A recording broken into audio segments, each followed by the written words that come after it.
আজকে বগুড়া এবং ঠাকুরগাঁ এই দুটা ইতিমধ্যে পরিকল্পনা বিভাগের যে খাতা তৈরি হয় কোনটা কোনটা কাজ হবে তার মধ্যে সবুজ পাতা বলে একটা পাতা আছে, গ্রিন পেজ। ওই গ্রিন পেজে উঠে গেছে ঠাকুরগাঁ।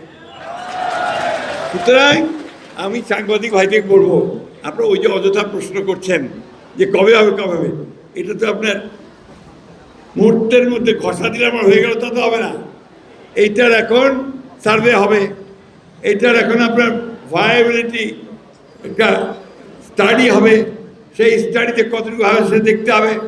এই যে বিল্ডিংগুলো আছে এখানে ভেঙে নতুন করে করতে হবে, এয়ারপোর্টের টার্মাক লাগাতে হবে, ঠিক কিনা? কাইলে যদি চাই যায় যে প্লেন উড়িবে পারবে কি? বুঝবে হবে তো। সাংবাদিক ভাইকে বলছি, আপনারা সবাই বিজ্ঞ পণ্ডিত মানুষ, এটা বুঝে প্রশ্ন করলে আমরা খুশি হব।